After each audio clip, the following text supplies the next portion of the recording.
En 1849, un physicien français, Hippolyte Fizeau, était parvenu pour la première fois à mesurer la vitesse de la lumière sur Terre.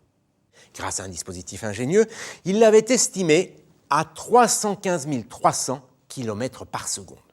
Alors je sais, on est un peu loin de l'estimation faite par l'anglais James Bradley, environ 300 000 km par seconde. Mais qu'importe les chiffres, le succès de Fizeau tenait d'abord et avant tout au dispositif qu'il avait mis en place, un dispositif qui prouvait que l'on pouvait mesurer la vitesse de la lumière sur Terre.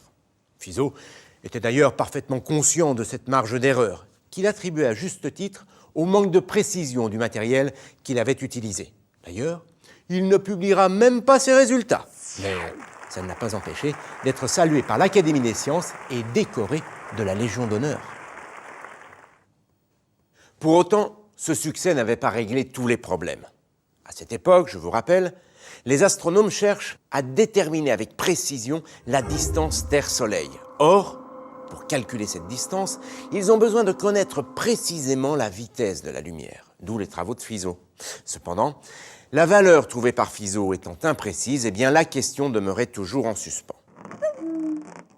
En 1853, Urbain Le Verrier prend la tête de l'Observatoire de Paris. Il a toujours regretté que Fizeau n'ait pas poursuivi ses recherches. Il demande donc à Léon Foucault de lui fournir une nouvelle mesure plus précise de la vitesse de la lumière. Léon Foucault, je suis sûr que ce nom vous dit quelque chose, mais si, c'est le compagnon de route d'Hippolyte Fizeau. Comme lui, c'est un autodidacte et ensemble, ils ont obtenu la première photographie du Soleil. Léon Foucault, c'est aussi le père du pendule, le fameux pendule de Foucault. Je sais, ce n'est pas le moment. Pour mesurer la vitesse de la lumière, Foucault reprend en l'améliorant une expérience dans laquelle il utilisait un miroir tournant. Au passage, cette expérience l'avait rendu célèbre parce qu'elle lui avait permis de conclure que la lumière se déplaçait plus rapidement dans l'air que dans l'eau. Comme Fizeau, Léon Foucault sait qu'il ne peut mesurer cette vitesse qu'en faisant faire un aller-retour à la lumière. Il met donc en place le dispositif suivant. Un héliostat capte la lumière du Soleil et la renvoie sur une lame semi-réfléchissante. La lumière traverse cette lame, puis est réfléchie par le fameux miroir tournant. Et quand je dis qu'il tourne, je ne plaisante pas. 400 tours par seconde, ça donne le vertige. Le mécanisme est entraîné par une turbine à air comprimé, ce qui rend le mouvement parfaitement régulier et réduit les imprécisions. Il y a aussi un compte-tours extrêmement précis. Pour le moment, cependant, le miroir tournant est à l'arrêt.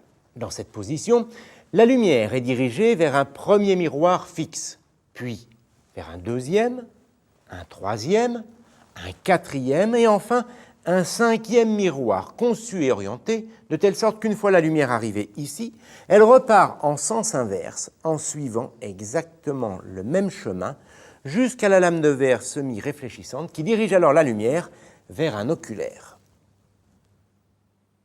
En partant du miroir tournant et en y revenant, la lumière parcourt très exactement 40,4 mètres. Le dispositif comporte également une mire graduée située ici. Cette mire a été réalisée par Gustave Froment, celui-là même qui a travaillé avec Fizeau. Lorsque la lumière pénètre le dispositif, elle franchit la mire et projette l'image de cette mire sur tout son trajet aller et sur tout son trajet retour. Si les miroirs sont bien alignés, l'image de la mire apparaît dans l'oculaire. On place alors devant l'oculaire un réticule, autrement dit, un petit repère, et on le positionne précisément afin qu'il se trouve au milieu de la mire sur une graduation. Foucault lance le mécanisme du miroir tournant. La lumière s'y réfléchit. Seulement, étant donné que le miroir tourne, la direction de la lumière est sans arrêt modifiée. Concrètement, ou bien elle est dirigée vers les autres miroirs, ou bien elle passe à côté. Tout se passe en fait comme si l'image de la mire clignotait dans l'oculaire. J'ai bien dit comme si. En effet, le miroir tourne tellement vite que l'œil ne s'en aperçoit même pas à cause d'un autre phénomène qu'on appelle la persistance rétinienne. Alors à quoi lui sert tout ce dispositif? Eh bien, observons au ralenti ce qui se passe au niveau du miroir tournant. Foucault sait que la lumière se propage à une vitesse vertigineuse, de l'ordre de 300 000 km par seconde. Par conséquent, le temps que la lumière fasse l'aller-retour, le miroir tournant, s'est seulement déplacé d'une fraction de degré.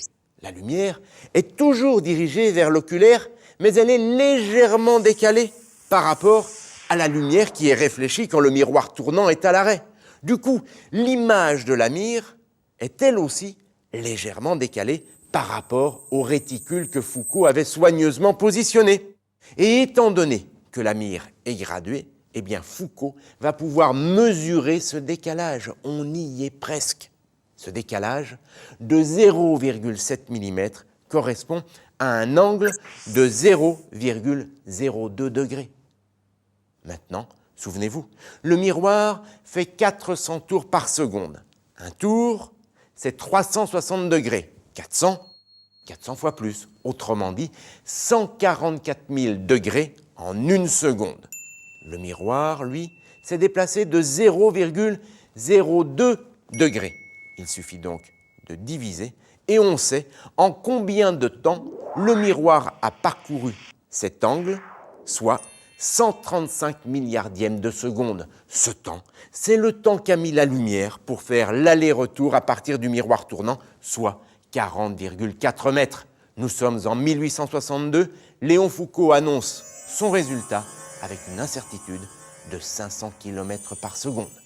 Très vite, la course à la précision allait maintenant commencer. Mais ça, c'est une autre histoire.